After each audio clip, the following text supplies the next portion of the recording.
అందరికీ నమస్కారం. నేను మీ మధ్యమడి మునిరత్నం. ఈ రోజు మనం ఈ వీడియో నందు కేంద్ర ప్రభుత్వ అధ్యయనంలో ఎస్ఎస్సి జీడీకి సంబంధించి దాదాపు ఒక 40,000 పోస్టులు, అంటే ఒక భారీ నోటిఫికేషన్ చెప్పుకోవచ్చు. మనం దాదాపు 39,481 పోస్టులకు సంబంధించి నోటిఫికేషన్ అయితే రిలీజ్ చేయడం జరిగింది. ఓకే, దీనికి సంబంధించి దీనికి అర్హత వచ్చి కేవలం 10th క్లాస్ పాస్ అయింటే చాలు, ఈ ఉద్యోగాలకు మీరందరూ కూడా అర్హులు అని చెబుతున్నారు. ఓకేనా? కాబట్టి దీనికి సంబంధించి మనం నిన్న ఒక ఆర్టికల్, ఒక బ్లాగ్ అనేది రాయగా, దాని తర్వాత నాకు తరచూ వచ్చిన కామెంట్లు, తరచూ అడిగే సందేహాలు ఎక్కువ శాతం, అన్నయ్య దీంట్లో ఎన్ని రకాల జాబులు ఉన్నాయి, ఒక్కొక్క జాబు దాని యొక్క జాబ్ రోల్ ఏ విధంగా ఉంటుంది, అంటే ఆ జాబ్లో మేము జాయిన్ అయితే ఎలాంటి వర్క్ చేయాల్సి ఉంటుంది అనేది మాకు చాలా సందేహం ఉందన్నయ్య, క్లారిటీ ఇవ్వండి అన్నారు. కాబట్టి ఈ వీడియోలో దాని గురించి క్లారిటీ ఇచ్చుకుంటూ, దాని తర్వాత ఎంత ఫీజు దీనికి అప్లై చేసుకోవాలంటే, దీనికి శాలరీ ఎంత ఇస్తారు, ఎప్పుడు అప్లై చేసుకోవచ్చు అనే విషయాన్ని పూర్తిగా మనం ఈ వీడియోలో చాలా వివరంగా అయితే చెప్పుకున్నాం. ఓకే, కాబట్టి ఇలాంటి అప్డేట్స్ మీకు మళ్ళీ కావాలి అనుకుంటే మాత్రం మన ఛానల్ ఫస్ట్ టైం చూసుకోవాలంటే సబ్స్క్రైబ్ చేసుకుని బెల్ ఐకాన్ ఆన్ చేసుకోండి. మన వీడియో నచ్చింది అనుకుంటే మాత్రం ఖచ్చితంగా లైక్ చేయండి, మీ ఫ్రెండ్స్ కూడా షేర్ చేసుకోండి. ఎందుకంటే ఓన్లీ 10th క్లాస్ క్వాలిఫికేషన్ ఉంటే దీనికి అప్లై చేసుకోవచ్చు. ఓకేనా?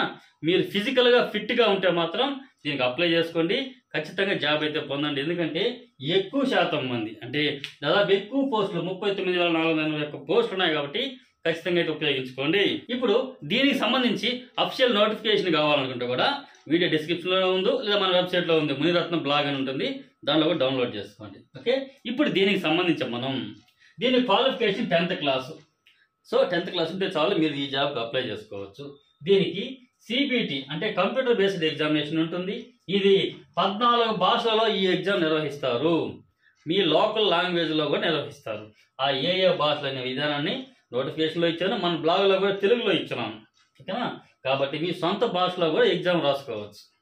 ఓకే, నెక్స్ట్ దీనికి సంబంధించి ప్రధానంగా దీనికి అప్లై చేసుకుంటే ఏ పోస్టులు ఉన్నాయన్నాయి కదా, దాదాపు ఒక 8 పోస్టులు అయితే ఉన్నాయి. ఇందులో ఒక్కొక్క జాబ్కి ఎన్ని ఖాళీలు ఉన్నాయి దేశవ్యాప్తంగా అనే విషయాన్ని కూడా నేను మన బ్లాగ్లో అక్షరాల్లో ఇస్తున్నాను. మీకు డీటెయిల్గా కావాలంటే అది చూడండి. ఇది జస్ట్ ఇన్ఫర్మేషన్ ఇస్తాను. మన నిరుద్యోగులు అడిగినటువంటి సందేహాలకి కొంత సమాధానం అయితే చెప్పుకోవడానికి ప్రయత్నం చేద్దాం. ఓకే, మొట్టమొదటిగా దీంట్లో బిఎస్ఎఫ్ అనేటువంటి ఒక జాబ్ ఉంది. ఓకేనా? Border security force. ఓకేనా? దీంట్లో నుంచి బార్డర్ అనేసి. ఓకేనా? మీరు ఈ జాబ్కి అప్లై చేసుకుంటే మీరు చైనా, పాకిస్తాన్, బంగ్లాదేశ్ లాంటి సరిహద్దులలో ఓకే నిఘా కాసేటటువంటి ఫోర్స్లో మీరు ఎంప్లాయీగా జాయిన్ అవుతారు. ఓకే, వాళ్ళని బిఎస్ఎఫ్ అంటారు. ఓకేనా? Next CISF, central industrial security force అంటారు ఈ జాబు. ఇది ప్రభుత్వ రంగ సంస్థలు కానీ ప్రైవేట్ రంగ సంస్థలు ఏదైనా ఉంటాయి కదా, వాటిలో సెక్యూరిటీగా ఉంటారు. ఓకేనా? అందులో వర్క్ చేసే వాళ్ళని సిఐఎస్ఎఫ్ అంటారు. ఓకే, ఉదాహరణకి ఎయిర్పోర్ట్లలో పనిచేసేటటువంటి జవాన్లు అందరూ కూడా దీంట్లోనే ఉంటారు. ఓకేనా? నెక్స్ట్ సిఆర్పిఎఫ్, ఇది శాంతి భద్రతలు, అంటే రాస్తారోకోలు, ధర్నాలు చేస్తూ ఉంటారు. అంటే స్టేట్ గవర్నమెంట్ పోలీసులు కూడా కంట్రోల్ చేయలేని సమయంలో సిఆర్పిఎఫ్ని దింపుతూ ఉంటారు కదా. సో అలాంటప్పుడు దాంతోపాటు అంతర్గత భద్రత కూడా ఇస్తూ ఉంటారు. అంటే వీళ్ళు అంతర్గత భద్రత కూడా ఇచ్చడానికి వీళ్ళు ఉపయోగపడుతుంటారు. కాబట్టి ఇది సిఆర్పిఎఫ్ అంటారు, సెంట్రల్ రిజర్వ్ పోలీస్ ఫోర్స్ అంటారు దాని అబ్రివేషన్. ఈ జాబ్ కూడా ఉంది దాంట్లో. నెక్స్ట్ ఇప్పుడు నేను చెప్పేటువంటివి కూడా ఒకసారి చూసుకోండి. మీకు ఏ జాబ్ చేయగలుగుతారు, ఏది మీకు సూటబుల్గా ఉంటుంది అనే విషయాన్ని మీరే ఎంచుకొని దాని ద్వారా అప్లై చేసుకోండి. ఓకే, నెక్స్ట్ ఎస్ఎస్బి అంటారు, సహస్ర సీమా బాల్ అంటారు అనమాట. ఎస్ఎస్బి అంటే ఇది నేపాల్, భూటాన్ లాంటి సరిహద్దుల్లో మీరు డ్యూటీ చేయాల్సి వస్తుంది అనమాట ఈ ఎస్ఎస్బికి అప్లై చేసుకుంటే. ఓకే, నెక్స్ట్ ఐటీబీపీ అంటారు, ఇండో టిబెటియన్ బార్డర్ పోలీస్ అంటారు అనమాట ఈ పోస్టు, ఐటీబీపీ. ఓకేనా? ఇది మైనస్ టెంపరేచర్ గలటువంటి ప్రాంతాలలో మీరు వర్క్ చేయాల్సి ఉంటుంది. ఓకే, దానికి డ్రెస్ కోడ్ కూడా వైట్ యూనిఫామ్ ఉంటుంది అనమాట. అస్సాం రైఫిల్స్ అంటారు. ఓకే, ఈ జాబ్ వచ్చి జమ్మూ కాశ్మీర్ లాంటి చైనా సరిహద్దులలో డ్యూటీ చేయడం కానీ, అదేవిధంగా ఛత్తీస్గఢ్లలో తీవ్రవాదాన్ని అణచివేసే కార్యక్రమాల్లో కూడా వీళ్ళు పార్టిసిపేట్ చేస్తూ ఉంటారు. చాలా ఆసక్తి ఉంటే దాంట్లో కూడా అప్లై చేసుకోండి. నెక్స్ట్ ఎస్ఎస్ఎఫ్, వీటికన్నిటి కూడా ఎంత శాలరీ విషయం కూడా చెబుతాను.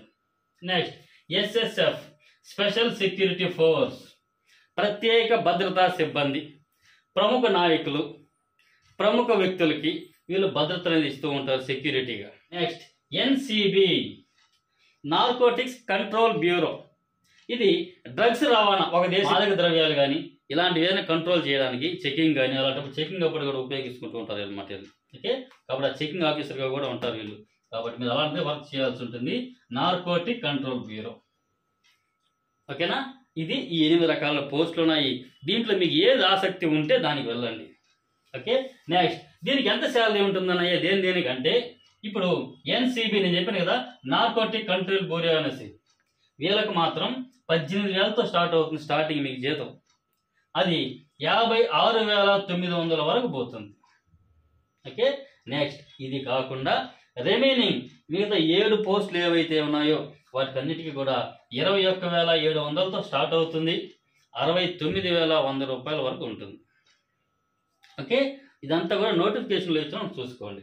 నెక్స్ట్ దీనికి ఏజ్ ఎవరు అర్హులు ఉన్నాయా అంటే, ఎంత వయసు వరకు మీరు అర్హులు అంటే 18 నుంచి 23 సంవత్సరాల వరకు మాత్రం అర్హులు, అంటే యంగర్స్ మాత్రం దీనికి ఎలిజిబుల్. ఇప్పుడు ఆ 23 ఎండ్ ఎప్పటి దాకా చూస్తారు, లేదా 18 ఎప్పటి వరకు చూస్తారంటే 1/1/2005, అంటే జనవరి 1 నాటికి 18 నుంచి 23 లోపల ఉండాలి. ఓకే, నెక్స్ట్ ఇక్కడ రిలాక్సేషన్ కూడా ఉంది. ఎస్సీ ఎస్టీ అభ్యర్థులైతే ఈ 23 కాకుండా +5 28 సంవత్సరాల వరకు దీన్ని దరఖాస్తు చేసుకోవచ్చు. ఓకే, నెక్స్ట్ ఓబీసీ క్యాండిడేట్స్కి కూడా 5 years ఉంది. అదేవిధంగా ఎక్స్ సర్వీస్ మెన్స్కి కూడా 3 years ఉంది. ఇది ఏజ్ రిలాక్సేషన్. నెక్స్ట్ ఈ జాబ్కి ఈ పోస్టులకు మేము అప్లై చేసుకోవాలనుకుంటే ఫిజికల్ మెజర్మెంట్స్, ఫిజికల్ ఫిట్నెస్ మేము ఏ విధంగా ఉండాలి అంటే, దీనికి మేల్స్ అయితే అంటే పురుషులకైతే హైట్ 170 సెంటీమీటర్లు ఉండాలి మినిమం మీరు. ఓకే, నెక్స్ట్ చెస్ట్ ఛాతీ 80 సెంటీమీటర్లు ఉండాలి. గాలి పీల్చి వదిలినప్పుడు 5 సెంటీమీటర్ల విస్తీర్ణం పెరగాలి. ఓకేనా, నెక్స్ట్ ఫీమేల్కి అయితే హైట్ 157 సెంటీమీటర్లు అంటే 157 సెంటీమీటర్స్ ఉండాలి. ఓకే, నెక్స్ట్ రేస్ అంటే రన్నింగ్ రేస్ పెడతారు. దాంట్లో మేల్స్ 5 కిలోమీటర్లు పరిగెత్తాల్సి ఉంటుంది. కేవలం 24 నిమిషాల్లో 5 కిలోమీటర్లు పరిగెత్తాలి. నెక్స్ట్ ఫీమేల్ అయితే 1.6 కిలోమీటర్స్ 8.5 నిమిషంలో వాళ్ళు కంప్లీట్ చేయాలి. ఓకేనా, ఇది ఫిట్నెస్కి సంబంధించింది. కాబట్టి ఈ అర్హత మరియు 10th క్లాస్కి సంబంధించి క్వాలిఫికేషను, వీళ్ళు నిర్వహించేటువంటి ఎగ్జామ్ ఏదైతే ఉందో ఆ ఎగ్జామ్ ఇవి పాస్ అయితే మీకు ఈ జాబులు వస్తాయి. ఓకేనా, మీకు ఏడబెట్టి ఈ ఎగ్జామ్ ఏదైతే ఉందో దీనికి ఏ సబ్జెక్టులు ఇస్తారనే విషయాన్ని కూడా మన నోటిఫికేషన్లో తెలుగులో వివరంగా ఇచ్చాను కాబట్టి చూసుకోండి. ఓకే, ఆ లింక్ వీడియో డిస్క్రిప్షన్లోనే ఇస్తాను, ఫస్ట్ కామెంట్లోనే ఇస్తాను. లేదా మీరు గూగుల్లో మునిరత్నం బ్లాగ్ అని ఎంటర్ చేసుకోండి, అక్కడ వస్తుంది. అక్కడ వచ్చే డాష్ బోర్డులలో గవర్నమెంట్ జాబ్ అప్డేట్స్ అని ఒక కాలం ఉంటుంది. దాన్ని క్లిక్ చేసుకుంటే గవర్నమెంట్ జాబ్స్ ఏది లేటెస్ట్ అన్నీ కూడా చూపిస్తుంది. అందులో అన్నయ్య దీనికి అప్లై చేసుకోవాలంటే ఎంత ఫీజు ఛార్జ్ చేయాలి మేము, ఇది అందరికీ ఉపయోగపడుతుంది. ఇప్పుడు దీనికి కామన్గా ఫీజు వచ్చి 100 రూపాయలు ఫీజు. ఈ జాబ్కి మీరు అప్లై చేసుకోవాలనుకుంటే 100 రూపాయలు మాత్రమే ఫీజు. కానీ దానిలో కూడా మహిళలు, అది ఏ కులం వారైనా పర్వాలా, మహిళలు అయితే ఉచితం, ఎటువంటి ఫీజు లేదు. ఓకే, ఉపయోగించుకోండి. నెక్స్ట్ ఎస్సీ ఎస్టీ అదేవిధంగా ఎక్స్ సర్వీస్ మ్యాన్, మేలు ఆర్ ఫీమేల్ ఎవరైనా కూడా వాళ్ళకు కూడా ఉచితం. ఓకేనా, SC ST ex service man కాకుండా మిగిలిన కులాలు ఎవరైతే ఉన్నారో వాళ్ళలోని మహిళలకు మాత్రం ఉచితం, ఎటువంటి ఫీజు లేదు. మిగిలిన పురుషుల అభ్యర్థులకు కూడా 100 రూపీస్ అనేది ఫీజు ఉంటుంది, నామినల్ ఫీజు. ఓకే, నెక్స్ట్ ఆన్లైన్లో ఎప్పటి నుంచి పెట్టుకోవచ్చు అన్నయ్య అంటే సెప్టెంబర్ 5వ తేదీ నుంచి అయితే పెట్టుకోవచ్చు. ఇప్పుడు స్టార్ట్ అయిపోయినాయి కాబట్టి మీ దగ్గరలో ఇంటర్నెట్ సెంటర్లో వీళ్ళు అప్లై చేసుకోండి. లేదన్నయ్య మేమే అప్లై చేసుకుంటాం అనుకుంటే నేను దీనికి సంబంధించి అంటే మన వెబ్సైట్ ఉంది కదా, ఇప్పుడు నేను చెప్పాను కదా, వీడియో డిస్క్రిప్షన్లో లింక్ ఇస్తాను, ఫస్ట్ కామెంట్లోనే ఇస్తాను, ఓపెన్ చేసుకోండి. అందులో మీరే సొంతంగా ఏ విధంగా ఆన్లైన్లో అప్లై చేసుకోవచ్చు అనే వీడియోను కూడా నేను మీకు అందుబాటులో ఉంచాను. అది చూస్తూ కూడా మీరే అప్లై చేసుకోండి. లేదన్నయ్య మాకు రిస్క్ అనుకుంటారా, దగ్గరలో ఇంటర్నెట్ షాపుల్లో అప్లై చేస్తూ ఉంటారు, వాళ్ళు సర్వీస్ ఛార్జ్ 100 రూపీస్ అని తీసుకుంటారు, వీళ్ళు అప్లై చేసుకోండి. ఓకే, దీనికి సెప్టెంబర్ 5వ తేదీ అప్లై చేసుకోవచ్చు. చివరి తేదీ ఎప్పుడన్నాయి అంటే అక్టోబర్ 14వ తేదీ వరకు ఉంది అప్లై చేసుకోవడానికి. కాబట్టి ఎవరైతే ఇలాంటి జాబులు కోరుకుంటున్నారో, ఎవరైతే దేశానికి సేవ చేయాలని ఆసక్తి ఉందో అలాంటి వాళ్ళందరూ ఖచ్చితంగా మీకు నచ్చిన జాబ్, ఇందులో నేను చెప్పిన 8లలో మీకు నచ్చిన జాబ్కి మీరు అప్లై చేసుకోండి.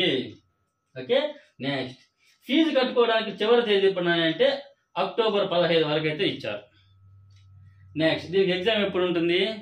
సిబిటి సిస్టమ్ అంటే కంప్యూటర్ బేస్డ్ ఎగ్జామ్ అన్నాం కదా, ఇది మీరు అప్లై చేసుకున్న తర్వాత జనవరి నుంచి ఫిబ్రవరి 2025 జనవరి నుంచి ఫిబ్రవరి మధ్యలో ఎప్పుడైనా ఒక డేట్ అనౌన్స్ చేస్తారు.